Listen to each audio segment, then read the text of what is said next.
안녕하세요. 네. 제가 오는 게 잠깐 말씀드렸지만 여기 퇴계원에서 지나서 저희 교회까지 오는 데만 그 골목 하나에 교회가 11개가 있습니다. 그 길 하나에 약 한 1km 좀 넘을 거예요. 1.5km밖에 안 될 거예요. 거기에 교회가 11개가 있어요. 그리고 이 퇴계원 동네에 교회가 35개가 있습니다. 장님 어떻게 생각하세요? 교회가 35개예요. 천국이. 그쵸? 천국. 그리고 이 반경 20km 네, 교회가 100개가 넘습니다. 그러면 우리나라는 구원받을 나라 같지 않습니까? 어쩜 이렇게 교회가 많아요? 근데 제가 이제 어제 대부도라는 데 갔어요. 대부도. 가보셨죠? 대부도. 가깝잖아요, 여기. 근데 거기에는 또 신기한 게 칼국수집이 그렇게 많대요. 칼국수집이 얼마나 많냐면 칼국수집이 이제 다들 자기가 원조라고 이렇게 써놨어요, 다. 근데 다 붙어 있잖아요. 그래서 58호까지 봤어요. 58호. 그러니까는 그 칼국수집마다 1호, 2호, 3호, 4호 이렇게 붙였다 놨나 봐요. 그래가지고 막 38호, 40몇 호 해가지고는 그냥 온 데마다 다 칼국수집으로 도배되어 있는 거 보면서 신기했어요. 무슨 생각으로 다 똑같이 이렇게 모여져 있는가.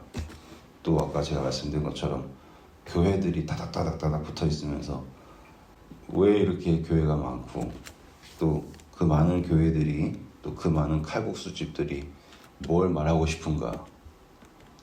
여러분들 만약에 대부도 가셔서 칼국수집이 쫙 있으면 어떤 칼국수집 가시고 싶으세요? 맛있는 칼국수? 맛있는 칼국수집을 어떻게 알아요? 그쵸? 주차장에 차가 많은 집을 찾아가는 거죠. 요새는 다 인터넷을 검색해서 가요. 그래가지고 인터넷에 사람들이 좋다고 하는데 가는데 예전에 인터넷이 잘 안 됐을 때는 주차장에서 사람들 나오는 사람 쳐다봐요. 가만히 쳐다보고 있어요. 나오는 사람의 표정이 좋은가 안 좋은가 보고 그래가지고 들어가는 거잖아요. 그럼 이렇게 수많은 교회가 있는데 어느 교회에 가야지 잘 갈까요? 라고 생각하면 교회 갔다가 나오시는 분들 얼굴 보면 되겠죠. 그렇죠? 네. 어저께도 똑같았어요. 어떤 식당 앞에서 어디 갈까 하고 있는데 한 가족이 식당 밖으로 나왔어요. 나왔는데 어머니 쪽은 화가 잔뜩 나 있고 아들은 아무 생각이 없고 아버지는 원래 다 이렇다 이러고 나왔어요. 그럼 그 식당 가면 될까요? 안 될까요? 안 되겠죠. 여러분들 우리 교회에서 나서실 때 어떤 표정을 지으시면서 나가십니까? 그러면 우리 교회가 어떤 교회인지가 분명하게 드러날 것입니다. 저 요한복음 이 13장을 살펴보겠습니다. 요한복음 13장은 다른 사복음서 마태, 마가, 누가와 달리 성만찬 예식을 설명하지 않고요. 세족 예식을 설명하고 있습니다. 근데 그래도 그럴 것이 예수님께서 성만찬에서 떡을 떼시고 포도주를 나누시고 한 이야기 있지 않습니까? 그 이야기는 너무너무 중요할 것 같잖아요. 그런데 요한복음에서는 예수님께서 자신 스스로를 생명의 떡이다라고 이미 설명하셨고 또한 자신에게 생명이라는 언약이라는 것을 이미 설명하셨기 때문에 성만찬을 강조하기보다는 예수님께서 제자들의 발을 씻으셨다라는 것을 강조합니다. 그래서 그 이야기가 이 13장에 기록되어 있는데요. 흥미로운 점은요. 이 13장 1절부터 읽어보겠습니다. 6월절 전에 예수께서 자기가 세상을 떠나 아버지께로 돌아가실 때가 이른 줄 아시고 세상에 있는 자기 사람들을 사랑하시되 끝까지 사랑하시니라. 아름다운 말이죠. 예수님께서 우리를 끝까지 사랑하셨다. 그런데 예수님께서 사랑하시는 그 끝은 어느 정도까지 설명되냐면 마귀가 벌써 시몬의 아들 가롯 유다의 마음에 예수를 팔려는 생각을 넣었더라. 그러니 예수님께서 사랑하시는 마음이 바로 유다가 예수님을 배반하고 예수님을 은30에 팔 마음의 결심을 할 때까지도 사랑하셨다라는 거예요. 그리고 예수님께서는 그 사랑을 어떻게 표현하셨는가? 그 이야기가 바로 3절부터 나옵니다. 저녁 먹는 중 예수께서 아버지께서 모든 것을 자기 손에 맡기신 것과 또 자기가 하나님께로부터 오셨다가 하나님께로 돌아가실 것을 아시고 저녁 잡수시던 자리에서 일어나 겉옷을 벗고 수건을 가져다가 허리에 두르시고 이에 대야에 물을 떠서 제자들의 발을 씻으시고 그 두르신 수건으로 닦기를 시작하여. 원래 이스라엘 백성들에게 손과 발을 닦는 것은요, 식사를 하기 전에 이루어져야 될 것입니다. 그런데 예수님께서는 지금 식사를 하시던 중에 일어나셔서 이 일을 하셨다라는 것을 볼 수가 있어요. 여러분 식사하시다가 일어나서 손 닦으신 적 있으세요? 그렇죠? 이상하게 식사하다가 일어나 손 닦는 거는 드문 일인데 식사하다가 일어나서 남 발 닦여준 적 있으세요? 없죠. 식사가 끝난 것도 아니고 식사하는 도중에. 그렇다라는 거는 지금 이 이야기는 예수님께서 정말로 큰 결심을 하시고 제자들을 위해서 보이시고 싶었던 거예요. 왜냐하면 이 식사 중에 예수님께서 정말로 사랑하는 제자들, 그 제자들의 마음 속에는 이 예수님의 그 십자가의 구원과 그 고난, 그런 것에는 관심이 전혀 없고요. 누가 높냐, 누가 잘났냐, 그 생각만 가득 차 있는 거예요. 그러니 예수님의 이 마지막 식사가 예수님의 입장에서는 정말 의미 없는 식사가 될 거라는 생각이 드는 거죠. 예수님께서 이것은 내 살이고 이것은 내 언약의 피고 이렇게 막 말씀하셨는데 예수님의 살과 예수님의 그 피, 그 언약이 마음이 어디 있다 그래요? 콩밭에 있다 그래요? 어디 있다 그래요? 이러한 제자들에게는 도저히 의미가 없는 상태가 된 거예요. 그래서 예수님께서 일어나신 겁니다. 그리고 예수님께서 자신의 옷을 벗으셨다. 보시면 겉옷을 벗었다는 얘기 나오죠. 겉옷을 벗어서 허리에 두르시고 발을 씻으십니다. 여러분 성경에서 이 옷이라고 하는 것은 의를 상징합니다. 그래서 우리가 대제사장 여호수아가 더러운 옷을 입고 있는데 이제 사단이 와가지고는 막 뭐라 그러죠? 참수하잖아요. 그때 하나님께서 더러운 옷을 벗기고 그리고 새 옷을 입히시는 장면이 나오는 것처럼 의를 상징을 해요. 그러니까 예수님이 그냥 발을 닦으셨다가 아니라 겉옷을 벗으시고 그것을 허리에 두르시고 제자들의 발을 한 명씩 닦으십니다. 언제예요? 식사하는 중에, 도중에 일어나셔서. 왜 그러셨을까요? 예수님께서 제자들의 발을 씻지 않으면 이 마지막 식사가, 이 언약의 자리가 의미가 없어지기 때문에. 제가 지금 세 번째 같은 얘기를 했어요. 왜 그러냐? 이 식사가 끝났을 때 제자들이 나갈 때, 마치 식당에서 나올 때 어떤 표정인가, 우리가 교회에서 나올 때 어떤 표정인가 라고 하는 것이 단순히 음식이 맛있었느냐 혹은 설교가 좋았느냐가 아니라 예수님께서 바라보신 것은 우리의 마음이 어떠하냐, 제자들의 마음이 어떠하느냐에 따라서 달라졌다라는 걸 예수님께서 아셨기 때문에 굳이 일어나셔서 종의 모습으로 그들의 발을 한 명씩 한 명씩 씻어 나가셨다라는 거예요.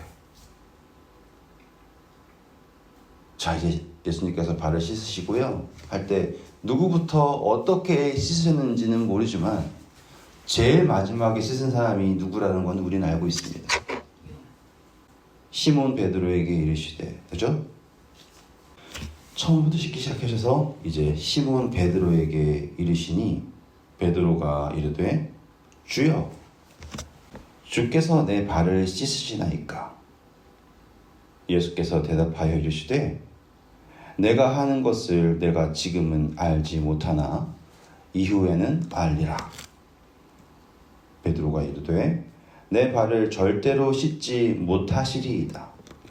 예수께서 대답하시되 내가 너를 씻어주지 아니하면 내가 나와 상관이 없느니라. 자, 이제 예수님께서 한 명씩 한 명씩 씻어주시다가 언제인지는 모르지만 베드로에게까지 왔습니다. 그때 베드로가 한 이야기가 예수님 어떻게 제 발을 씻으십니까? 라고 하지 않고 주라고 부릅니다. 선생도 아니고요. 주여라고 부릅니다. 어떻게 주께서 제 발을 씻으십니까? 선생님이 아니고 주라고 불렀어요. 원래 발은 누가 씻어주는 거예요? 종이 씻어주는 건데 다른 제자들은 무슨 생각에선지 예수님께서 발 씻어주실 때 가만히 있었어요. 그런데 베드로는 어떤 사람입니까? 일전에 예수님께서 베드로에게 사람들이 나더러 누구라 하느냐 라고 했을 때 베드로가 더러는 엘리야, 더러는 누구, 근데 너는 누구라 하느냐 라고 얘기하니까 주는 그리스도시요 살아계신 하나님의 아들이십니다 라고 고백했던 사람이 누구예요? 베드로예요. 그래서 베드로는 같은 고백을 다시 합니다. 주여 주께서 내 발을 씻으시나이까? 그런데요, 예수님께서 하신 말씀이 아주 중요합니다. 예수께서 대답하여 이르시되 내가 하는 것을 내가 지금은 알지 못하나 이후에는 알리라. 이 말이 중요한 거예요. 베드로는 지금 예수님께서 하시는 의미가 무엇인지 전혀 알지 못하고 자기의 생각으로 이 의미를 알려고 노력을 해요. 근데 예수님께서 뭐라고 하셨냐면 베드로는 지금 예수님께서 발 씻으시는 의미를 알 수 없다라고 단정 지으세요. 그런데 또 그냥 알지 못한다 해서 넘어가는 것이 아니라 이후에는 알게 될 것이다 라고 하는 약속을 해주십니다. 저는 이게 매우 중요하다고 생각을 해요. 베드로가 저는 머리부터 발끝까지 씻겨주세요 이게 아니라 왜 베드로는 그때 몰랐을까? 그리고 왜 베드로는 이후에는 알게 될 것인가? 라고 하는 것. 그럼 예수님께서 제자들의 발을 씻기신 이유는 지금 알라고 한 걸까요? 아니면 나중에라도 깨닫게 하라고 발을 씻으신 것일까요? 그러면 이제 답이 나오시죠. 제가 다니면서 칼국수 집인데 다 온통 바지락, 해물 아시죠? 어디에 들어갈 수가 없어요. 1호선부터 50몇 호점까지 가도 들어갈 곳은 없어요. 그래서 전 막국수를 먹었죠. 그러니까 고를 곳이 없어요. 그런데 어떡합니까? 친척끼리 다 갔는데 그래도 대부도 갔는데 근처에서 뭐라도 먹어야 될 거고. 아무튼 두런두런 찾아가 갔어요. 갔더니 칼국수가 나올 줄 알았는데 대접에다가 문어, 홍합 이렇게 해가지고 산더미처럼 아무튼 시켜놓고 면 골라 먹기 힘든 그런 곳이었어요. 나올 때 제가 에이 하고 나왔을까 아니면은 맛있었네 하고 나왔을까. 제가 아버지랑 어머니랑 어디 식당 갔어요. 거기선 저 어떻게 나온지 아세요? 에이 하고 나왔어요. 무슨 요리가 이러냐 그러면서 불평불만하고 나왔거든요. 근데 어저께 그 자리는 저희가 나이가 제일 많고 이렇게 돈 내야 될 자리였어요. 저는 불평하고 나왔을까요? 맛있다고 나왔을까요? 저는 맛있다고 나왔어요. 그 마음의 차이인 거예요. 베드로가 지금 예수님과 함께 있었을 때는요, 예수님이 스승님이고 베드로는 제자예요. 반응하는 게 막 이렇게 저렇게 되는 거. 왜 발 닦으세요? 막 이러는 거예요. 그런데 나중에 이제 베드로가 지도자가 되죠. 예수님 돌아가시고 예수님께서 지금은 알지 못하지만 나중엔 알게 될 거다. 이 이야기 너가 지금 3번 부인할 거다 보다 앞서서 말씀하신 게 베드로야, 내가 너의 발을 닦는 거를 그 의미를 지금은 알지 못하지만 나중에 알게 될 거다. 이 의미가 그런 의미예요. 우리의 마음의 위치가 어떠하냐에 따라서 우리가 하는 모든 일의 그 의미가 달라지는 것과 같은 것. 참 제가 그 이상한 식당에서 문어 대가리부터 막 별의별 게 있는데 거기서 칼국수 골라 먹는 그 식당에서 먹고 나와서도 저보다 어린 친구들, 친척들 데리고서 나올 때 야 맛있었다, 기분 좋았다 이러고 있는 제 모습이 다 그 짝이더라고요. 그런데 여기서 예수님께서 발 쓰시면서 베드로에게 뭐라 그랬냐면, 베드로가 내 발 씻겨주지 마세요 그랬죠. 그때 예수님께서 내가 너의 발을 씻어주지 않으면 너와 나 사이에 뭐가 없다고 합니까? 상관이 없다라고 얘기를 하죠. 그러면은 발 안 씻으면은 모르는 사람이에요? 그게 아니라 주와 예수님은 주라고 베드로가 설명했죠. 예수님이 주예요. 그러면 베드로는 뭐예요? 종이죠. 종이에요. 그런데 예수님께서 말씀하신 게 뭐냐면 내가 너를 섬긴다라고 하는 것, 예수님께서 우리를 섬긴다라고 하는 것을 온전히 받는 것이 관계라는 거예요. 그리고 또 내가 이제 섬긴다라고 하는 것도 그것도 관계라고 설명하고 계시는 거예요. 이제 말씀을 마무리하면서요. 식당 나가면서 표정이 중요하다라고 말씀드렸고, 수많은 식당 중에서 어떤 식당이 좋은가, 또 정말로 이 반경 20km 내에 100개가 넘는 교회가 있는데 그 교회에서 어떤 교회가 진짜 교회고 어떤 교회가 제대로 된 교회인가. 예수님께서 마지막 떡을 떼시고 그리고 마지막 언약을 세우실 때 거기서 만족 못하시고 식사 도중에 일어나서 발을 씻기신 것은 결국 우리가 섬길 수 있는가 라고 하는 거예요. 어떠한 위치에서 말씀을 듣고 있고 우리가 우리의 형제들을 어떠한 마음으로 섬길 수 있는가에 따라서 예수님께서 주신 말씀과 예수님께서 허락하신 그 언약의 의미가 달라진다라는 것을 제가 깨닫게 되었습니다. 오늘 우리가 이 새벽 기도를 끝나고 나갈 때 우리의 표정이 어떠할지, 또 우리의 마음이 어떠할지. 웃기죠? 제가 돈 내는 사람 되니까 그 식당에서 나올 때 맛있었다라고 얘기하는 거 보니까 우리에게 예수님께서 지금은 알지 못하지만 이후에는 알게 될 것이다 라고 하는 말처럼 우리가 예수님의 마음을 언젠가는 베드로처럼 깨닫게 되기를 원합니다. 기도하겠습니다. 아버지, 저희가 언제나 어린아이처럼 응석 부리는 신앙을 하고 있지 않습니까? 예수님께서 우리에게 허락하신 그 많은 은혜와 그 많은 사랑들 저희가 응석바지 아이처럼 받으며 그렇게 신앙하고 있지 않았습니까?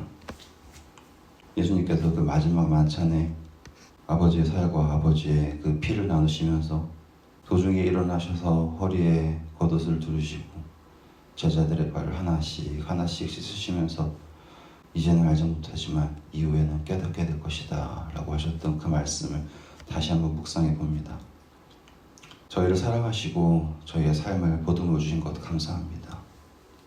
아버지의 사랑에 늘 저희가 어떻게 표현할 수 없는 감사로 그 감사를 표현하고 싶지만 결국 우리가 표현할 수 있는 것은 내 이웃을 내 몸과 같이 사랑하라고 하시는, 저희가 이제 아버지의 사랑을 받아서 다른 이웃들의 발을 씻어 나갈 때 그제서야 아버지의 사랑을 깨닫게 된다는 것을 이제 알게 되었습니다.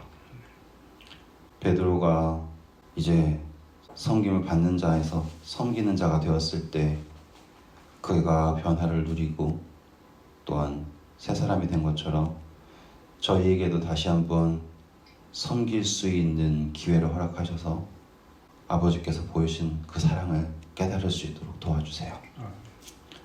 그 사랑을 깨달았을 때 비로소 아버지의 언약의 피와 그리고 아버지의 살이 저희 속에서 새롭게 된다는 것을 저희가 믿습니다.